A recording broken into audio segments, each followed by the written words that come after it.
দ্বিতীয় শবে বরাতের পরের সময়টা যদিও পুরা সাবানটাই ছিল, কিন্তু শবে বরাতের পরে তড়িঘড়ি খুব দ্রুত গতিতে নিজেকে রমজানের জন্য বিলকুল প্রস্তুত করে সাজায়া গাজায়া অপেক্ষায় থাকা যে রমজানের চাঁদ কখন উঠবে, আমার ভ্যালু কখন বাড়বে। কেন রমজানে ভ্যালু বেড়ে যাবে। আগেও শুনছেন, এখনো শুনতে থাকেন। রমজানে নফল ফরজের সমান হয়ে যাবে, ফরজ 70 গুণ বেড়ে যাবে, তসবিহাত 1000 গুণ বেড়ে যাবে। ইমাম বুখারী রহমতুল্লাহ আলাইহির উস্তাদ ইমাম জোহরি, যার থেকে ইমাম বুখারী রহমতুল্লাহ আলাইহি শত শত না হাজার হাজার হাদিস বর্ণনা করছেন, ওনার কথা হইল, ফতুয়া হইল, তসবিহাত 1000 গুণ বেড়া যায়। এই জন্য তড়িঘড়ি প্রস্তুতি নিবে শবে বরাতের পরে, নিজেকে বিলকুল রেডি করবে। সারা বৎসর দুনিয়ার ভিতরে ডুবা থাকুক, তাতে কোনো আপত্তি নাই, কিন্তু একটা মাস বিলকুল দুনিয়ার থেকে নিজেকে পৃথক করে ফেলবে। এককভাবে রমজানে আল্লাহর জন্য নিজেকে প্রস্তুত করবে।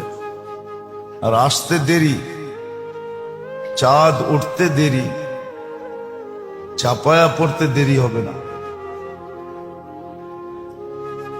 প্রস্তুতি নেই না বিদায় আমাদেরকে খাটতে হয়, পরিশ্রম করতে হয়।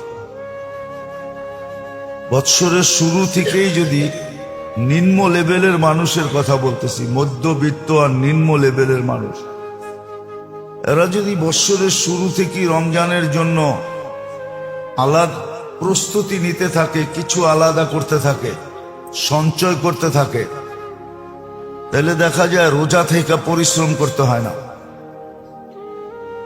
রোজা থেকে পরিশ্রম করতে হয় না, রোজা থেকে পরিশ্রম করতে হয় না। আপনি দেখেন, একটা ক্যালকুলেট হিসাব করেন আপনি, যে আমার এক মাসে নিম্ন মানে এত বাজেট, 20,000 টাকা বাজেট। 11 মাসে যদি আপনি 2,000 টাকা করে সঞ্চয় করেন, আলাদা করেন রমজানের প্রস্তুতিমূলক, তাহলে সারা বৎসর কিন্তু 11 মাস আপনি রমজানের প্রস্তুতির সওয়াব পাইতে থাকবেন। আর 11 মাসে যা সঞ্চিত হবে ওটা দিয়ে 1 মাস চলে যাবে। আর রমজানে তো একটা বেনিফিট এটাও আছে, সব জিনিসের ভিতরে আল্লাহ বরকত দিয়া দেন, মোমেনের রিজিক বাড়ায়া দেন। এই জন্য রমজানে যত খায় মানুষ, রমজানের বাহিরে এত খায় না। রমজানে যতটুকুই ব্যাপকভাবে দান, প্রত্যেক মসজিদে 200-100 মানুষের ইফতারির ব্যবস্থা হয়, ঠিক না? রমজানের বাহিরে তো একজনেরও হয় না, হয় নাকি? হয়। আচ্ছা, 100 করে যদি ধরেন প্রত্যেক মসজিদে ইফতারির ব্যবস্থা হয়, তো বাংলাদেশে 2.5 লক্ষ মসজিদ, 2.5 লক্ষকে আপনি 100 দিয়া গুণ দেন, দেখেন না কত হয়। আরে মনে হয় বোঝেন না, ঠিক না? 2.5 লক্ষ লেখা 2 শূন্য বাড়ায়া দেন, বাস কত হবে? আগে কয় সংখ্যা ছিল? 2.5 লক্ষতে 6 সংখ্যা, আর 2 সংখ্যা বাড়ায়া দেন, 7, 8। 1 কোটি 5 লক্ষ লোকের, 1 কোটি 5 লক্ষ না 50 লক্ষ লোকের 1,50,00,000 লোকের খাওয়া ডেলি ইফতারি মসজিদের ভিতরে হয়। এটা কি বরকত না? বরকত। রিজিক বেড়া যায়, আল্লাহ বরকত দিয়া দেয়। তো নিম্নবিত্ত মানুষ, আরেকটা কাহিনীও আছে কিন্তু বলা যাবে না, বললে আবার মিডিয়ায় চলে যাবে। বলা ফেলবো? নিম্নবিত্ত মধ্যবিত্ত মানুষ যদি রমজানে কাজ না করে, ওরা বলে আমরা রমজানের জন্য কোনো কাজ কাম করবো না, তাইলে উচ্চবিত্ত মানুষরা আপনাদের পায়ে ধরা সারা দিনের কামাই 1 ঘন্টায় দিয়া নিতে রাজি হবে। বরকত ওইখান দিয়ে আবারও বেড়ে যাবে। আপনি বলবেন হ্যাঁ কাজ করতে পারি কিন্তু 2-3 ঘন্টা করব, বেশি করব না, রোজার দিন 5 ঘন্টা করব, বেশি করব না, কিন্তু দিতে হবে আমাকে 10 ঘন্টা, বাধ্য হবে। এদিক দিয়েও কামাই হবে, পরিশ্রমও কম হবে। এখন তো রোজার খাটার ভয়ে রোজা রাখে না। রিক্সাওয়ালারে জিজ্ঞেস করেন, অটোওয়ালাকে জিজ্ঞেস করেন, সারাদিন অটো চালাই, রোজা রাখবো কোন জায়গায়? অটো রাখেই তো সময় পাই না, রোজা কোন জায়গায় রাখবো? পিছে তো প্যাসেঞ্জার থাকে, রোজা তো রাখন যাইব না সিটে, প্যাসেঞ্জার বইব কই? এই জন্য রোজা রাখে না, রিক্সাওয়ালা রোজা রাখে না, শ্রমিক পেশার মানুষ বেশিরভাগ রোজা রাখে না, কর্মচারী পেশার মানুষ বেশিরভাগ রোজা রাখে না। রাখে? বলেন রোজা রাখে না। কিন্তু 11 মাস যদি কিছু কিছু সঞ্চয় করত, রোজাকে সামনে রেখা, রমজানে কোনো কাজ করব না, 1 মাসের বাজেট রমজানের আগে সঞ্চয় করলো, তো সবাই যদি কাজ করা বন্ধ করে দিত, তাহলে উচ্চবিত্তের মানুষ এদেরকে অল্প সময়ের জন্য বেশি টাকা দিয়া হায়ার করত, হায়ার। হ্যাঁ, 1 বছর করে দেখুক আমার কথার উপরে, 2 ঘন্টায় 10 ঘন্টার কামাই পাইত। কেননা কোথাও তো শ্রমিক খুঁজে পাওয়া যেত না, কোথাও তো শ্রমিক খুঁজে পাওয়া যেত না, ওর কাজ করার লোক খুঁজে পাওয়া যেত না। ও তো না রমজান, আল্লাহ আল্লাহ করব। আমাদের গরিবদের কাছে কিছু নাই, মধ্যবিত্তদের কাছে কিছু নাই, আমাদের একটাই ভরসা আছে, রমজান দিয়া দেখি জান্নাত নিতে পারি কিনা। আমরা তো দুনিয়ার কোনো স্বাদ পাই নাই। আপনারা তো ইচ্ছা করলেই পিজা খাইতে পারেন, আমরা তো সারাদিনই পিসা খাই। পিসা বোঝেন? পিসা বোঝেন? এটা গ্রাম্য ভাষা। কি আমগরে তো সবাই ধাক্কায়, আমরা তো ধাক্কা খাই, আপনারা তো পিজা খান, আপনারা তো বার্গার খান, সার্গার খান। আপনারা জবাব দিতে, মনেরকে সান্ত্বনা দিতে পারবেন যে দুনিয়ার কিছু তো পাইছি। সারা জীবনই তো ভাড়াটিয়া রইলাম, বাড়িওয়ালা তো হইতে পারলাম না। বাড়িওয়ালা তো সান্ত্বনা দিবে আমি বাড়িওয়ালা হইছি, ঠিক না?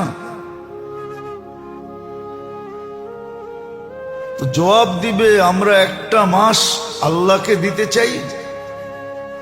আবার জানি না এই কথাগুলো আবার রাষ্ট্রের বিরুদ্ধে চলা যায় কিনা, যে হুজুরে পাবলিক রে কি বুঝাইতে চাইতেছে, সবাই রমজানে কাম ছেড়া দিলে শ্রমিক পেশার মানুষ তো পুরা দেশ তো হ্যাক হয়ে যাবে, ঠিক না? না না, আমি এই জন্য না, বুঝানোর জন্য বলতেছি, বুঝানো উদ্দেশ্য আছে। বহুত দেশ আছে এরকম, ব্যবসায়ীরাই ব্যবসা করে না, কর্মচারীকে অ্যাডভান্স বেতন দেয়া দেয়। আমাদের ঢাকা শহরও আছে, আমি 2-4টা হোটেল চিনি, যারা রমজানের চাঁদ উঠতে দেরি হোটেল তালা দিতে দেরি করবে না, রমজানের বেতন মালিক বোনাস সহ দিয়া দেয়। আর বলে দেয় সারা রমজান আল্লাহ আল্লাহ করবি, আমার ইফতারিও বেচতে হবে না। চাঁদ উঠতে দেরি আবার হোটেল তালা খোলে, বন্ধ করে দেয়, সারা মাস বন্ধ। মালিকও আল্লাহ আল্লাহ করে, কর্মচারীরও আল্লাহ আল্লাহ করে। আমি জিজ্ঞাসা করছি ওদেরকে পোষায় কিনা, হুজুর শুধু পোষায় না, শুধু পোষায় না, আল্লাহ এত বরকত 11 মাসে দেয়, মনে হয় 22 মাস খাইতে পারবো। 22 মাস তো বরকত আল্লাহ দেয়। যদিও মানুষ আমার হোটেলে কাস্টমার দেখে না, কিন্তু এত বরকত দেয় যেটা 22 মাসে খায়া শেষ করা যাবে না। এরকম 2-4 জন হোটেলওয়ালা আমরা চিনি, কিন্তু বাকি অনেক হোটেলওয়ালা দেখবেন পর্দা দিয়ে হোটেল চালায়। ওগরে জিজ্ঞেস করবেন, খালি নাই নাই নাই নাই করতে থাকে, হায় হায় করতে থাকে, ওগো পেট ভরে না, ওরা বরকত পায় না, ওগো টানা টানি থাকে। তো একটা কথা আছে না বাংলায়, নিয়ত আমান বরকত, নিয়ত যেরম বরকত ওরকম। তো শাবান মাসটা ছিল, বিশেষ করে শবে বরাতের পরে এই সময়টা ছিল রমজানের 100% প্রস্তুতি নেওয়ার জন্য। বিলকুল 100% প্রস্তুতি নিবে, দুনিয়াও গুছায় ফেলবে, নিজেকেও প্রস্তুত করবে, ঘরালাদেরকেও প্রস্তুত করবে, যাতে রোজার চাঁদ উঠতে দেরি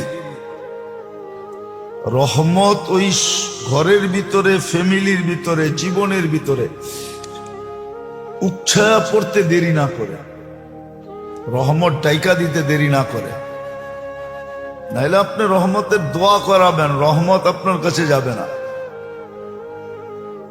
রহমতের আসার পদ্ধতি আছে,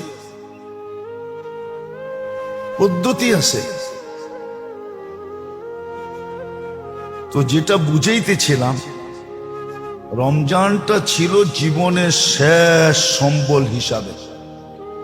যে রমজান পাইল সেজন্য জীবনের শেষ সম্বল, শেষ সুযোগ,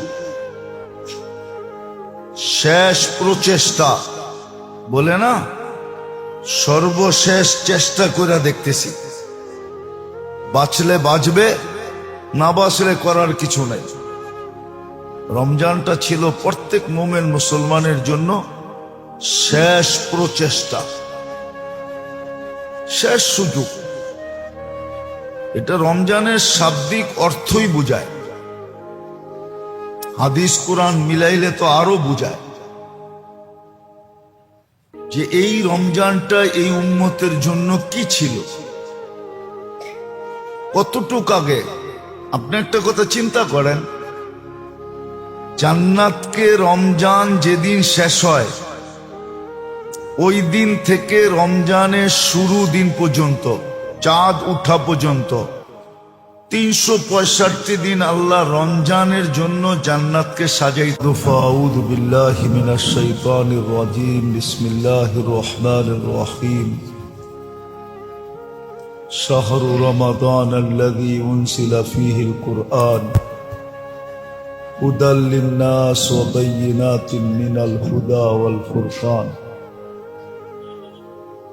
وقال جل جلاله كتب عليكم الصيام كما كتب على الذين من قبلكم لعلكم تتقون. وقال رسول الله صلى الله عليه وسلم عن الله تبارك وتعالى الصوم لي وأنا أجزي به، أو كما قال عليه الصلاة والسلام. সম্মানিত উপস্থিতি, কোরআন হাদিস থেকে যতটুকুই তেলাওয়াত করলাম, আশা রাখি একই সামনে রেখে কিছু কথা রাখবো, সাথে সাথে আল্লাহ জাল্লে জালালুহু আম্মা নওয়ালুহুর কাছে দোয়ার দর আমাদের সকলকে বুঝা এবং আমল করার তৌফিক দান করে।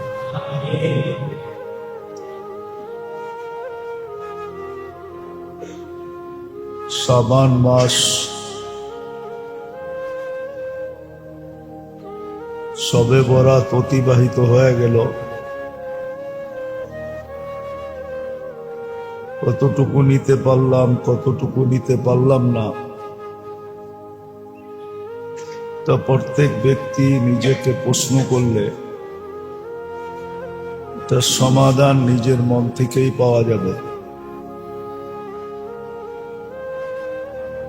যে আমি কতটুকু আল্লাহকে মানাইতে পারলাম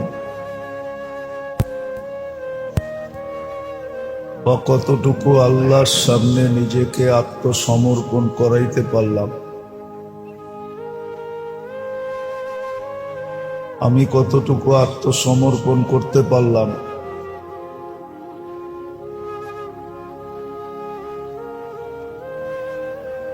এটা প্রত্যেক ব্যক্তি যদি নিজেকে প্রশ্ন করে তাহলে উত্তর বড় সহজ। অনেক সময় মানুষের মনই মানুষকে অনেক কিছু বুঝাইয়া দেয়, যার কারণে কিতাবেও লেখা আছে ওয়াস্তাফতি নাফসাক,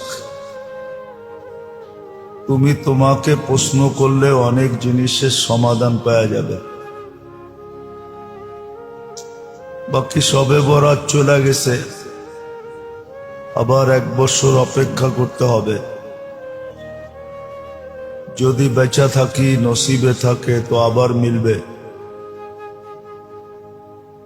সামনে রমজান আসতেছে, পড়ায় কাছাকাছি। সবে বরাত চলে যাওয়া এই কথা বুঝায় যে রমজান শুরু না হইলেও পূর্ব প্রস্তুতি শুরু হয়ে গেছে। কে কতটুকু প্রস্তুতি নিতেছি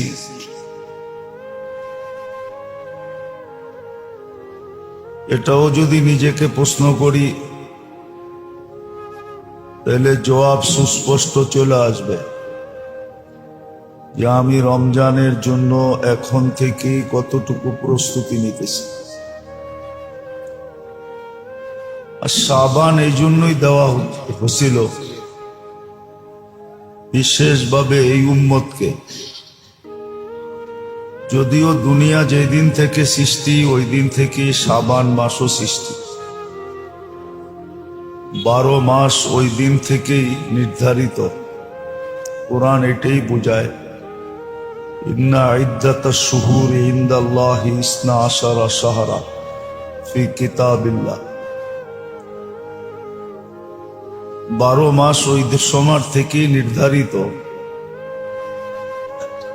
কিন্তু এই উম্মতের জন্য শাবান মাস একটু ভিন্ন দাঁড়ায়।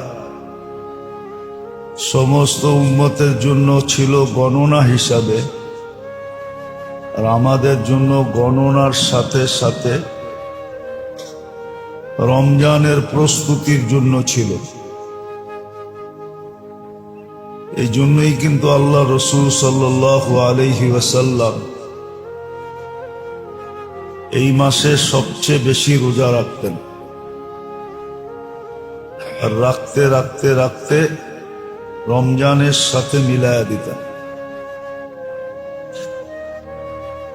আর শিক্ষা এটাও দিয়েছিলেন যে এই মাসে যেন প্রস্তুতি নেয়। দুনিয়ার বহুত কাজেই মানুষ আগের থেকে প্রস্তুতি নেয়, কখনো 6 মাস আগের থেকে, কখনো 1 বছর আগের থেকে। আমাদের সমাজে দেখা যায় ছেলে মেয়ের জন্য অনেক আগের থেকে মা বাবা প্রস্তুতি নিতে থাকে। বিয়ে শাদী ঘর সংসার এটার জন্য অনেক আগের থেকেই অল্প অল্প করে গুছাইতে থাকে। যদি জিজ্ঞাসা করা হয় গুছাও কেন, জবাব এটাই দেয় ছেলে সন্তান আছে, তো ওদের বিয়ে শাদী আছে, কায় কারবার আছে, কাজ কাম আছে, ব্যবসা বাণিজ্য আছে, চাকরি বাকরি আছে। এই জন্য আগের থেকেই একটু একটু করে গুছাইতে থাকে। একটু আগে কিন্তু আমার বুকে ব্যথা ছিল। আমি যখন আসতেছিলাম, যারা আমাকে আনতে গেছিল, এই যে দেখেন ব্যথার ওষুধ আমার জ্যাবে রাখা আছে। আমাকে এখনো ডাক্তার অনুমতি দেয় না একতলা বাওয়া উপর এক সিঁড়ি উঠার অনুমতি দেয় নাই। এখনো লম্বা বয়ানের অনুমতি ডাক্তার আমাকে দেয় নাই। হ্যাঁ, আমি আপনাদের শুকরিয়া আদায় করি, সারা বাংলাদেশের মানুষের শুকরিয়া আমি আদায় করি। শুধু আজকে না, করতেছি। সারা যেখানে যেখানে বাংলা ভাষাভাষী আছে, এদের শুকরিয়া আমি আদায় করতেছি। বরং আমি সারা দুনিয়ার মুসলমানের শুকরিয়া আদায় করি। আমি অসুস্থ হওয়ার পরে আমেরিকার থেকে দেখতে আসছে, ক্যানাডার থেকে দেখতে আসছে, অস্ট্রেলিয়া মহাদেশ থেকে দেখতে আসছে, আরবরা পর্যন্ত আমার বাসায় ছুটে আসছে। আমাকে যারা চিনে সারা দুনিয়া, সবার শুকরিয়া আমি আদায় করতেছি যে আপনাদের দোয়ার বরকতে আমি ফিরে আসছি। আমাকে যে ডাক্তাররা চিকিৎসা করছে, ওরা পর্যন্ত আশ্চর্য, এখনো আশ্চর্য বোধ করে যে 3 ঘন্টা, আমি যখন স্ট্রোক করছি তখন এশারের নামাজে ছিলাম আমি, তারপরে আমি 1 ঘন্টা বয়ান করছি। তারপরে ইবনে সিনারা এসে আমাকে নিয়ে গেছে। প্রাথমিক চেক আপের পরে বসে এখন ভর্তি হইতে হবে। পিজি আলারা শুই না, ওই মুহূর্তে আমাকে পিক আপ করে নিয়ে গেছে। আমার স্ট্রোক করার 3 ঘন্টার পরে 3 ঘন্টা যখন পুরো হয়েছে, তখন আমি বেডে চলে আসছি। আমার সব কমপ্লিট, এনজিওগ্রাম কমপ্লিট, রিং পরানো কমপ্লিট। ডাক্তারও হাসতে ছিল যে এত দ্রুত তো কখনো হয় না। 24 ঘন্টা পরে আমি বাসায় চলে আসছি। তারপরের দিন আমি অনলাইনে বয়ান করছি। তারপরের দিন আমার প্রথম বয়ান ছিল নারায়ণগঞ্জে, আলীগঞ্জে, অনলাইনে। আমি বাসায় বসে প্রথম বয়ান করছি। আমি মনে করি এগুলো সব আপনাদের দোয়ার বরকত। এই জন্য আমি আপনাদের শুকরিয়া আদায় করি। পুরো বাংলা ভাষাভাষী যতদূর পর্যন্ত বাংলা বিস্তারিত আছে, সব জায়গার থেকে সবার শুকরিয়া আমি আদায় করি যে সবার চোখের পানির কারণে, দোয়ার কারণে আমি ফিরে আসছি। নাহলে যেখানে আমার সমস্যা ছিল ওইখান থেকে কেউ ফিরে আসে না। আমার হার্টে সমস্যা ছিল না, মেইন পয়েন্টে সমস্যা ছিল, যার কারণে আমি শুকরিয়া আদায় করি সারা দুনিয়ার মুসলমানদের যারা আমাকে চিনে। হ্যাঁ, এখনো দেখি মাঝে মাঝে রাস্তাঘাটে দেখা হয়, কতজনে হাতে ধরে কাঁদতে থাকে। শুধু আপনাদের না, মা বোনদেরও, বহুত মা বোন এরকম বাংলাদেশে আছে যারা সপ্তাহ ভর রোজা রাখছে। আমার কাছে খবর আসে, সপ্তাহ ভর রোজা রাখছে। দান, খয়রাত, সৎকার, মান্নত। বরং বাংলাদেশের মিডিয়া পর্যন্ত তাক লেগে গেছে যে একদিনে এত বেশি, কি বলে এটাকে, ভিউজ শুধু এক একটা চ্যানেলে। ওরা পর্যন্ত তাক লেগে গেছে, কি এমন কি হইল। আর হইছে ওই দিন 2টা খবরই একসাথে চলতেছিল। কিন্তু আমি আপনাদের শুকরিয়া আদায় করি, আল্লাহ আপনাদেরকে জাযায়ে খায়ের দেয়। কথাগুলো মনে থাকবে তো ইনশাআল্লাহ? আর আল্লাহকে নারাজ করবো না তো? হ্যাঁ, কিচ্ছু না পারেন, শেষ কথা বললাম, কিচ্ছু না পারেন, ঘুমের সময় আল্লাহর কাছে মাপ চায় একবার। আমি যুবকদেরকে বলতেছি, আপনাদেরকেও বলতেছি, আমার আওয়াজ যতটুকু পৌঁছতেছে ভিতরে মা বোনদেরকেও বলতেছি, কিচ্ছু না পারলাম, কোনো আপত্তি নেই, কিন্তু যখনই ঘুমাইতে গেলাম আল্লাহর কাছে মাপ চাই। এই উম্মতের মাপ চাওয়া আল্লাহ বড় পছন্দনীয়, বড় অনার করেন আল্লাহ, বড় দাম দেন। কোন উম্মতের দিবেন কি দিবেন না আমি জানি না, কিন্তু এই উম্মতের মাপ চাওয়া আল্লাহ বড় দাম দেন। নাইলে কোরআনে কেন বলতেন আস্তাগফিরহু ইন্নাহু কানা তাওয়াবা? কেন আল্লাহ এই কথা বলতেন যে দুনিয়াওয়ালারা আসামিকে খুঁজা খুঁজা খুঁজা খুঁজা মাটির নিচে থাকলেও এখান থেকে বাহির করা কাঠগোড়ায় দাঁড় করায়, আর আমি আসামিকে ডাইকা বেশি কিছু চাবো না, আজকের আয়োজনটা যেন কবুল হয়, আয়োজকরা যেন কবুল হয়, এই এলাকার মাটিটা যেন কবুল হয়, মানুষগুলা যেন। কিন্তু আমি বড় চিন্তিত যে এই সংকেত কিসের সংকেত? এটা যেই দেশ আজানে, পুরা দেশ ফজরের আজানে প্রকম্পিত থাকে, যেই দেশে কদম বাড়াইলেই মাদ্রাসা পাওয়া যায়, যেই দেশে কদমে কদমে আলেম ওলামা, ওই দেশে এই সংকেত কিসের সংকেত? আমি কালকেও ভাবতেছিলাম, বড় চিন্তিত আমি, আর খুব আমি এটা বলতেছি, এটা কিসের সংকেত আমি জানি না। কালকে আমি যুবকদেরকে বলতেছিলাম, আমার শেষ প্রোগ্রামে কালকে পাড়ায় লক্ষাধিকের উপরে লোক ছিল।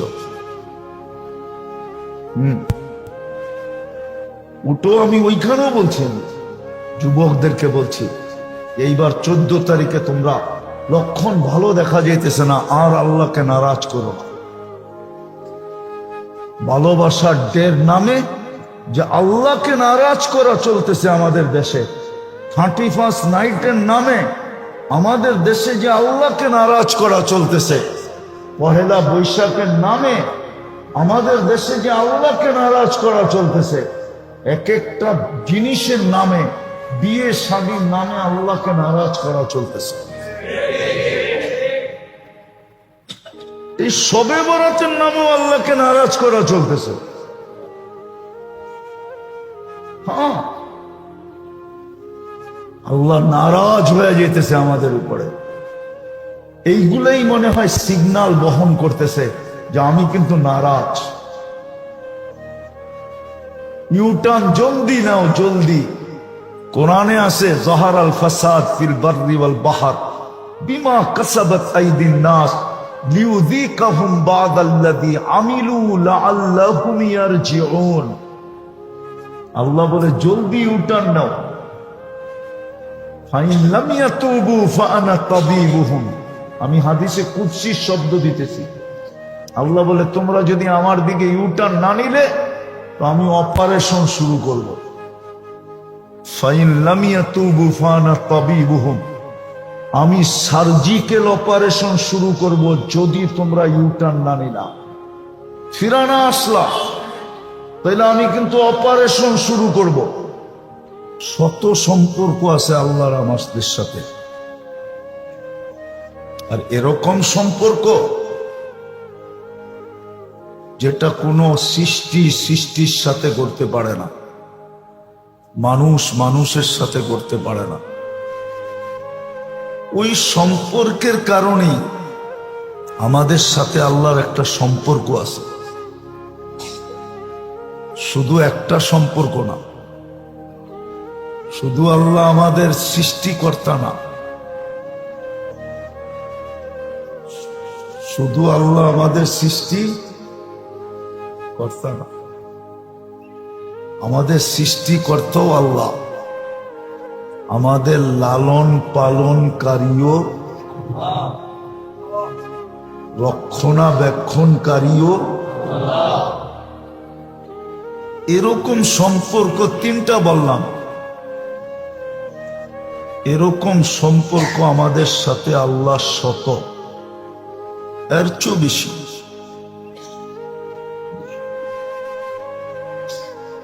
এই জন্যই আল্লাহ আমাদেরকে সতর্ক করেন তাহলে আমাদেরকে সতর্ক করার কোনো দরকার ছিল না।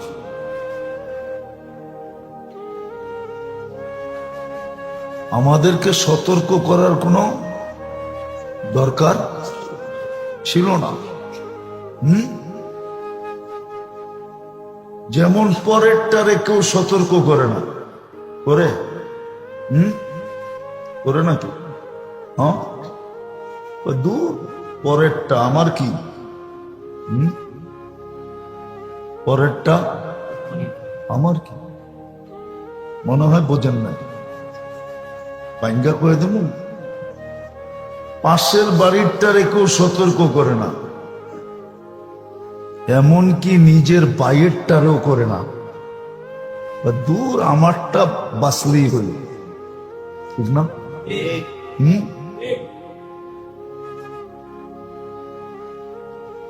আল্লাহ আমাদেরকে সতর্ক করার দরকার ছিল না।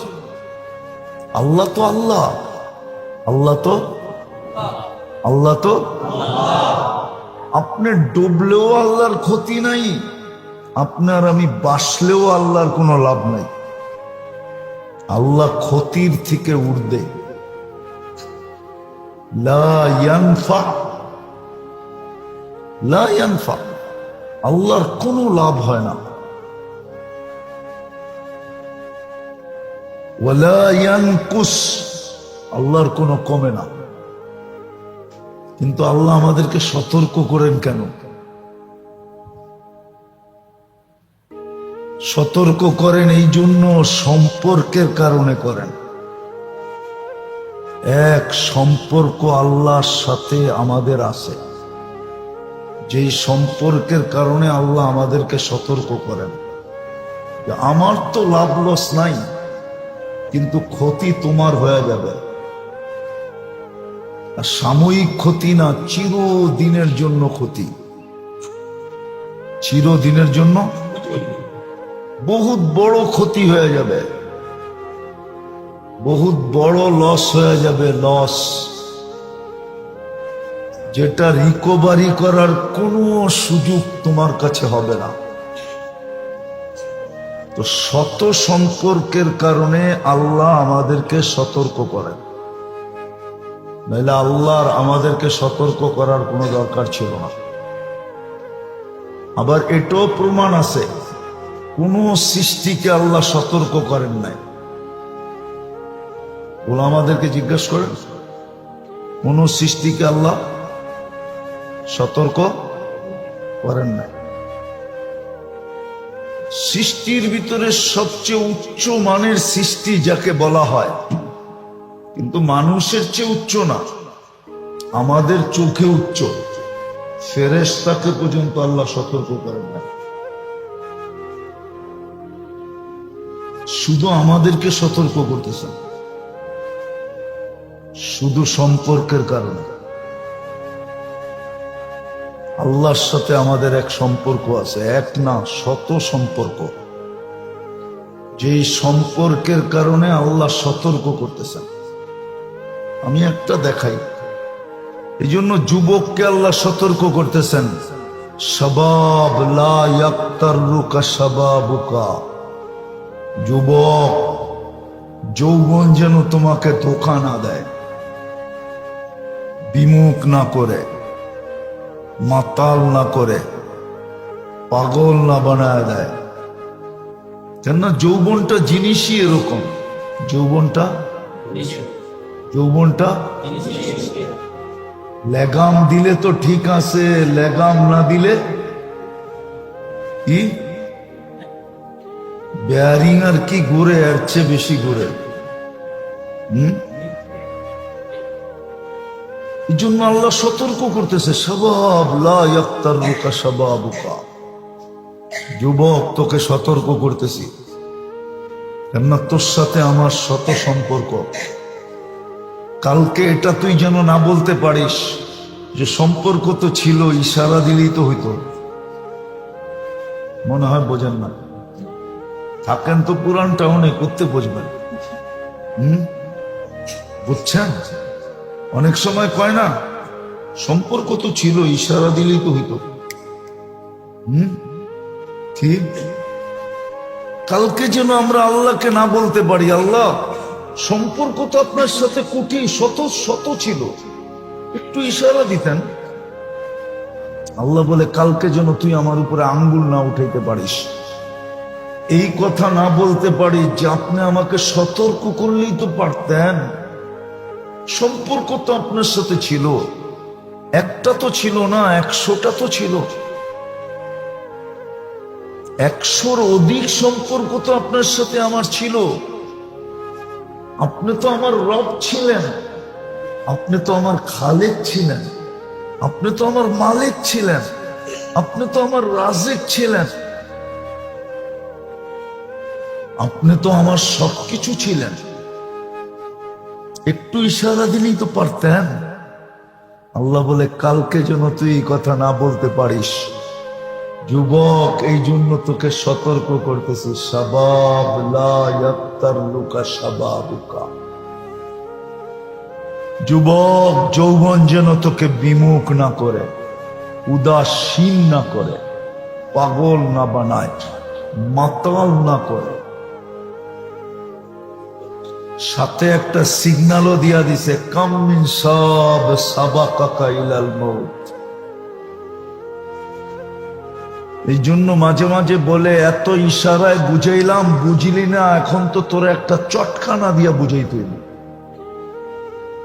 নাই আপনাকে ওইখানে এরকম চল নাই, ও এত ইশারা দিয়া তোরে বুঝাইলাম বুঝিলি না, এখন তো একটা চটকনা মেয়েরা বুঝাইতে হইল, ঠিক না?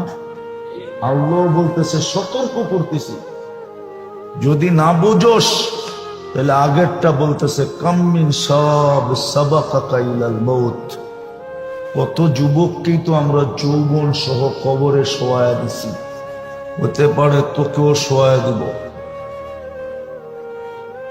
তোকেও শোয়া দিব, শোয়া দিব। এটা হলো ওই যে বললাম না, এত বুঝাইলাম বুঝিলি না, এখন তো তোর একটা চটকনা দিয়া বুঝানোর দরকার। এত ইশারায় বুঝাইলাম তুই বুঝিলি না, তোকে তো একটা চটকনা মেয়েরা বুঝানোর দরকার।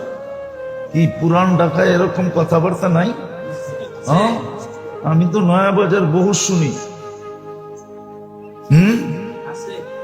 কানপট্টির ভিতরে একটা মাইরা বুঝাম না, ঠিক না? আরেকটা বললাম শব্দ, এটা আপনাকে শব্দ কি কয়, কানপট্টির ভিতরে একটা মাইরা, তারপরে বুঝানো। আল্লাহ যুবককে বুঝাইতেছে, যুবক তোকে সতর্ক করতেছি, কেননা তোর সাথে আমার সম্পর্ক, শত সম্পর্ক। কালকে যেন তুই না বলতে পারিস, একটু ইশারা দিলেই তো হইতো। কি একটু, আমি তো বাইরা বাইরা দিতেছিলাম, ঠিক না? ইশারা দিলেই তো চামে একটা প্যাকেট রেখা দিতাম, ঠিক না? হ্যাঁ,